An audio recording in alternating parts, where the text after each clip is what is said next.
In the cold, grey expanse of the North Sea, a new kind of monster was born, the Dreadnought battleship. But while Britain ruled the waves, Germany was building titans of its own, designed not just to fight, but to endure. This is the story of one of those titans, a ship that would be forged in the fires of an arms race, tested in the crucible of the largest naval battle in history, and ultimately become a ghost of a vanquished empire. Welcome, commanders, to the Animated General. Today we are charting the course of the SMS Helgoland, the lead ship of Germany's second generation of dreadnoughts. Her story is one of ambition, brutal combat, and remarkable survival. It is the story of a warship built to challenge the greatest naval power on Earth, a ship that stared into the abyss at the Battle of Jutland, and against all odds, sailed out the other side. So, strap in, because we are about to dive deep into the history of one of the toughest battleships of World War I.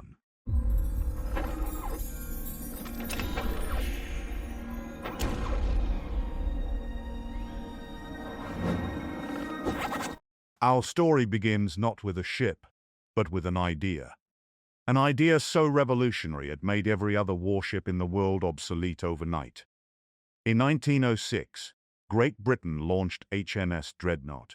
She was a game-changer. Faster than any existing battleship and armed with a uniform battery of 10 massive 12-inch guns, she could obliterate any opponent from a range where they simply couldn't fight back. The age of the Dreadnought had begun, and the naval balance of power had been reset to zero. For Kaiser Wilhelm II of Germany, this was both a threat and an opportunity. The Kaiser was obsessed with naval power. He dreamed of a German fleet that could rival Britain's Royal Navy, a fleet that would guarantee Germany's place in the sun. This ambition was driven by the formidable Grand Admiral Alfred von Tirpitz, the architect of the Imperial German Navy. Tirpitz believed in what he called the risk theory. He argued that even if Germany couldn't build a fleet larger than Britain's, it could build one powerful enough that the Royal Navy wouldn't risk a direct confrontation, for fear that even a victory would leave it so weakened it would be vulnerable to other naval powers. Germany's first answer to the Dreadnought was the Nassau class. These were solid, tough ships, but they were a rushed design, a direct reaction. They still carried their main guns in a somewhat inefficient hexagonal layout that meant only 8 of their 12 guns could fire on a broadside. They were a good first step, but Tirpitz and the German naval designers knew they needed something better, something stronger. They needed a ship that wasn't just a response, but a statement. That statement would be the Helgoland class. Design work began in 1907, under the shadow of the ever-escalating Anglo-German naval arms race. Every slipway in Britain and Germany was a front line in this new kind of Cold War, a war of steel, rivets, and budgets. The German designers had a clear philosophy. While British ships prioritized speed and firepower, German ships would be built to survive. They were designed with the expectation that they would likely be outnumbered and would have to absorb incredible punishment to have any chance of success. This philosophy was baked into the very DNA of the SMS Helgoland. The contract for the first ship of the class, provisionally named Ersatz Siegfried, was awarded to the Halbswerke shipyard in Kiel. Laid down on November 11, 1908, she was the physical manifestation of Germany's naval ambitions. The Helgoland class represented a significant leap forward from the Nassaus. The most obvious improvement was in firepower. They upgraded from the previous 11-inch guns to 12 massive 12-inch SKL-50 guns. These were 50-caliber guns, meaning the barrel was 50 times longer than its diameter, giving them a higher muzzle velocity and greater range and penetrating power than their British counterparts. The hexagonal turret arrangement remained, which was still a point of contention among naval architects. It meant that, like the Nassau's, only 8 of the 12 guns could be brought to bear on either side. But the German designers argued this layout provided superior fire distribution ahead and astern. Whether it was the best design is debatable, but there was no debating the power of those guns. Each shell weighed over 800 pounds and could be hurled over 10 miles with terrifying accuracy. But a battleship is more than its guns. Its true strength lies in its ability to take a punch, and this is where Helgoland truly excelled. Our main armor belt was a formidable 11.8 inches of Krupp cemented steel at the waterline, protecting the ship's vital machinery and magazines. Her decks were layered with up to 3 inches of armor to protect against plunging fire from long-range shells. The ship was also subdivided into a honeycomb of watertight compartments, a design feature that would prove its worth time and time again in German warships. The idea was simple. Even if the hull was breached, flooding could be contained to small areas, keeping the ship afloat and fighting.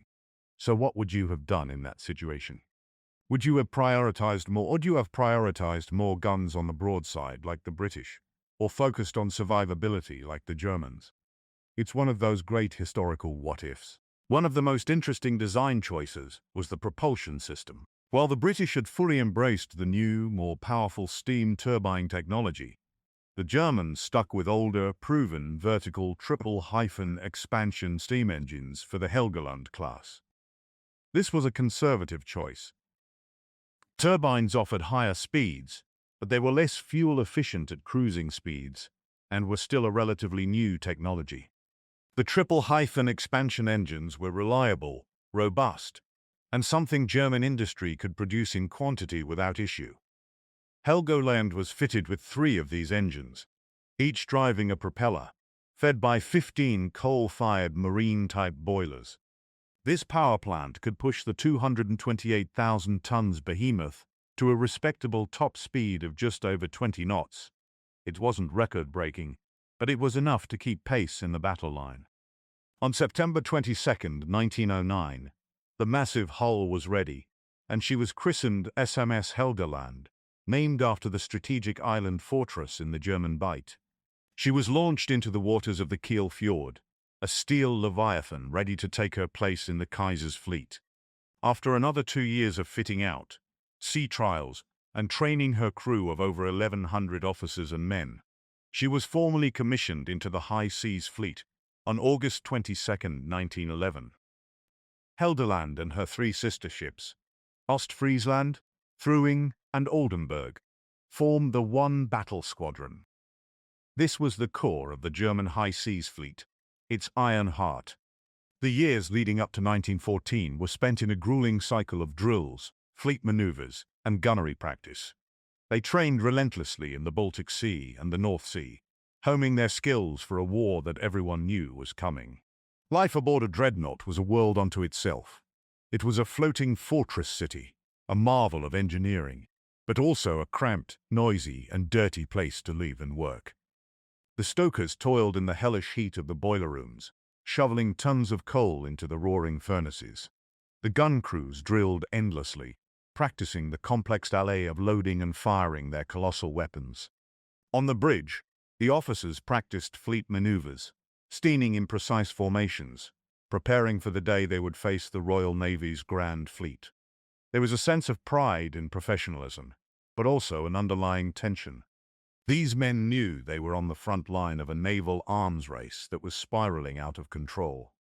When the guns of August finally roared in 1914, plunging Europe into World War I, Helgoland and the High Seas Fleet were ready. The German naval strategy was not to seek an immediate, decisive battle. Tirpitz and his successor, Admiral Hugo von Pohl, knew they were outnumbered.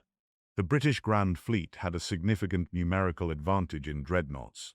So, the German plan was to use a strategy of attrition.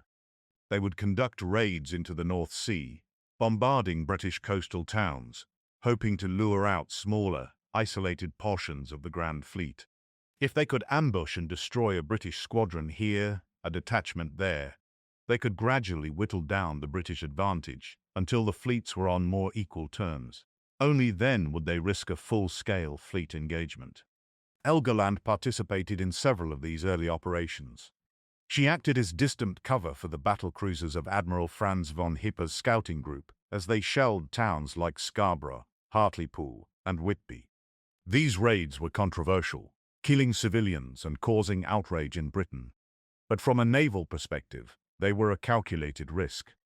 The fleet would steam out, conduct its mission, and then quickly retreat behind the safety of its minefields and coastal defenses before the full might of the Grand Fleet could be brought to bear. For the sailors aboard Helgoland, it was a period of frustration and anticipation. They would steam out, full of adrenaline, only to return to port days later without having fired a shot in anger. The British, for their part, were content to maintain a distant blockade, bottling up the German fleet in its home ports and slowly strangling Germany's economy. The North Sea became a tense chessboard, with both sides waiting for the other to make a fatal mistake. The new commander of the High Seas Fleet, Admiral Reinhard Scheer, was a more aggressive leader. He was tired of waiting. He was determined to force a confrontation. In May of 1966, Scheer devised his most ambitious plan yet. He would send Hipper's battlecruisers out to raid the coast of Sunderland, hoping to draw out the British battlecruiser fleet under Admiral David Beatty. Scheer and the entire High Seas Fleet, including Helgoland and the one battle squadron, would follow a few hours behind, unseen. The plan was to trap Beatty's battlecruisers between Hipper's force and Scheer's main battle fleet and annihilate them. It was a bold, complex plan, but Scheer didn't know one crucial thing. The British were reading his mail. British naval intelligence, in the famous Room 40, had been intercepting and decoding German naval signals for years. They knew Scheer was coming. So, Admiral John Jellicoe, commander of the Grand Fleet, put to sea with his entire force, planning to spring a trap of his own. The stage was set for the greatest clash of battleships in history, the Battle of Jutland. On the morning of May 30th, 1916, SMS Helgoland steamed out of the Jade Estuary as part of the main German battle line. She was the 12th ship in the line, a vital link in a chain of 22 dreadnoughts. The sea was calm, the visibility was poor, with mist and fog hanging over the water. As the day wore on, Hipper's battlecruisers made contact with Beatty's. The first phase of the battle, known as the Sea Run to the south, began. The British battlecruisers, though outgunned by their German counterparts, gave chase. Hipper led them south, straight towards the guns of Scheer's approaching fleet. The trap was about to be sprung. Aboard Helgoland, the crew was at battle stations. Lookouts scanned the horizon, and deep in the ship's plotting rooms, officers tracked the cryptic signals coming from Hipper's force. Then, the news came. The British were in sight. The German battle line turned to engage. Suddenly, through the mist, the lumbering shapes of British battleships appeared. These weren't Beatty's battlecruisers. They were the 5th Battle Squadron, a group of 4 of the most powerful warships in the world, the Queen Elizabeth-class fast battleships. They had been sent to support Beatty. These ships, including the famous HMS Warspite, were armed with massive 15-inch guns. The engagement was brutal and chaotic. The air was filled with the deafening roar of the guns and the shriek of incoming shells. Giant plumes of water, hundreds of feet high, erupted from the sea as the heavy shells landed. Helgoland opened fire on a British target, her own 12-INCH guns adding to the cacophony. The visibility made accurate gunnery incredibly difficult. Fleets would appear out of the mist, exchange a few salvos, and then disappear again. And this, in my opinion, was where the German training truly paid off. Their gunnery was superb, and their ships were proving incredibly resilient. In this phase of the battle, 2 of Beatty's battlecruisers, HMS Indefatigable and HMS Queen Mary, were destroyed, blowing up in catastrophic explosions that shocked even the hardened German sailors. But the battle was far from over. Jellicoe and the main Grand Fleet were now closing in from the north. Scheer had successfully trapped Beatty, but in doing so, he had sailed his own fleet into the jaws of the entire British Grand Fleet. He was now outnumbered and outgunned. Realizing his perilous situation, Scheer ordered a maneuver of incredible skill and discipline. A battle turned to starboard. In unison, the entire German line turned 180 degrees and steamed away from the British. It was a perfectly executed maneuver that saved the high seas fleet from annihilation. Covered by a smokescreen and a desperate torpedo attack by his destroyers, Scheer managed to disengage. But he wasn't safe yet. He was still cut off from his home base. As dusk began to fall, Scheer, incredibly, ordered another turn, this time back towards the British fleet. Historians have debated this decision for a century. Was he trying to rescue a crippled cruiser? Was he trying to land another blow before nightfall? Or was he simply disoriented in the haze and confusion?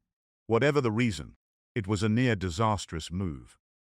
It led to the high seas fleet crossing the T of the British line, the worst possible tactical position for a naval fleet, allowing Jellicoe to bring the full broadside weight of his battleships to bear. It was during this phase that Helgoland had its most intense duel of the day. She engaged several British battleships, but her primary opponent was HMS Warspite. Warspite had suffered a steering failure, causing her to circle uncontrollably, drawing the fire of several German dreadnoughts, including Helgoland. For several minutes, Helgoland and her sister ships poured shells at the stricken British super-dreadnought. Warspite was hit repeatedly, but her thick armor saved her. She absorbed the punishment and eventually managed to limp away. But Helgoland did not escape unscathed. At 7:20 p.m., a massive shell screamed out of the gloom and struck the battleship. It was a 15-inch armor-piercing shell, likely from either Warspite or Valiant. The shell hit the forward part of the ship, high on the hull, above the main armor belt. It tore through the outer plating, passed through a series of unarmored compartments, and then detonated on the armored deck. The explosion was immense. It ripped a huge, jagged hole in the forecastle, 22 feet long and 5 feet wide. The blast sent a shower of lethal steel splinters siving through the upper decks, but the ship's design held. The armored deck was not penetrated, and the vital areas below remained intact. Helgoland had been wounded, but she was far from crippled. Her main guns were still firing. Her engines were still turning. She had taken a punch from one of the most powerful naval guns in the world and had survived. This is the ray hook you were waiting for. The shell that struck Helgoland was just the beginning of her ordeal. As darkness fell, the structured battle dissolved into a series of chaotic and brutal night actions, and Helgoland would find herself in a desperate fight for survival. A mad dash through the heart of the British fleet. The night of May 30th to June 1st was a nightmare of confusion and sudden violence. Scheer knew he had to break through the British fleet to get home. He chose a direct route, a path that would take him right across the rear of the British formation. It was an incredibly risky gamble. Throughout the night, the German fleet blundered into squadrons of British destroyers and cruisers. The darkness was punctuated by the blinding glare of searchlights, the flash of gunfire, and the bright, terrible explosions of torpedo hits. Helgoland was in the thick of it. She and the other ships of the one squadron formed the core of the German line, blasting away at any British ship that challenged them. They sank the British destroyer HMS Turbulent and helped drive off several other attacks. It was close-range, knife-fighting work, utterly terrifying for the crews. But they held their nerve, maintained their discipline, and pushed through. By dawn on June 1st, the high seas fleet, battered and bruised, had made it. They had slipped through the net and were on their way back to Wilhelmshaven. The Battle of Jutland was over. Both sides claimed victory. The British had lost more ships and more men, but they still controlled the North Sea.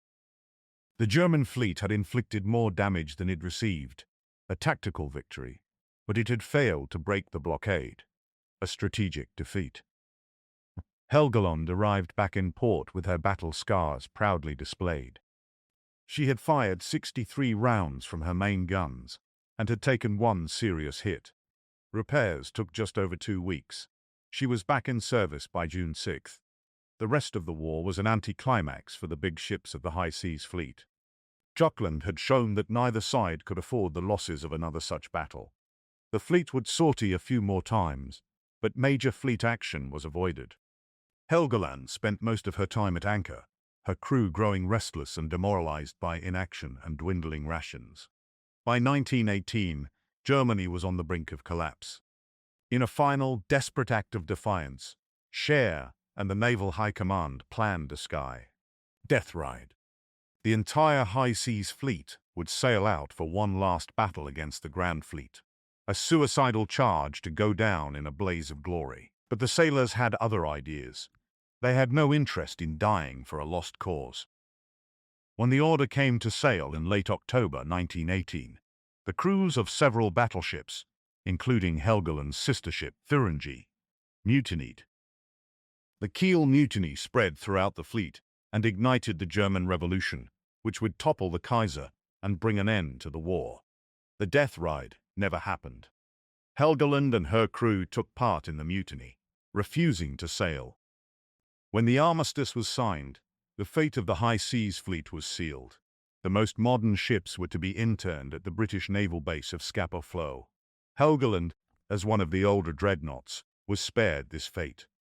She remained in Germany, while 74 of her comrades sailed into captivity, and so she was not present for the final, defiant act of the Imperial German Navy. On June 22, 1919, Rear Admiral Ludwig von Reuter gave the order to scuttle the fleet.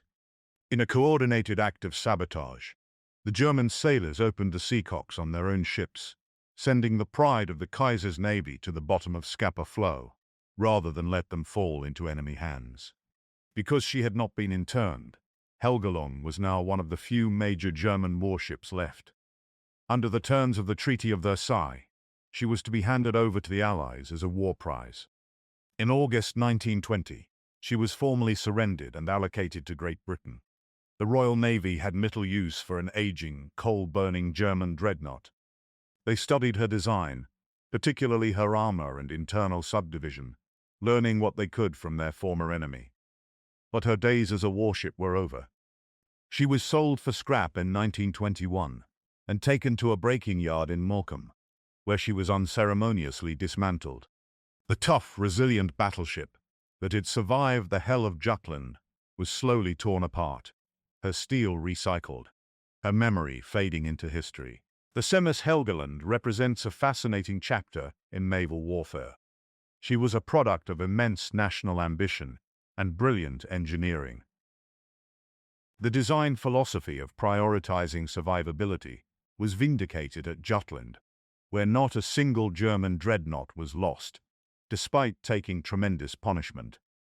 However, her class was also a compromise, with an outdated engine system and a turret layout that was less efficient than the superfiring arrangements adopted by Britain and the United States. She was a bridge between the first generation of dreadnoughts and the more advanced designs that would follow. But more than that, Helgoland was a witness to history. She was part of a fleet that, for a brief, glorious moment, challenged the centuries-old maritime supremacy of Great Britain. She fought in the last great fleet battle in history and survived. Her story is a reminder of a bygone era of naval warfare, an age of iron, steam, and colossal guns, when the fate of empires could be decided in a single afternoon on the grey waters of the North Sea. So, what do you think was the greatest legacy of ships like the Helgoland? Was it their advanced armor and damage control? Or was it the fact that their very existence fueled an arms race that helped lead the world to war? Let us know your thoughts in the comments below.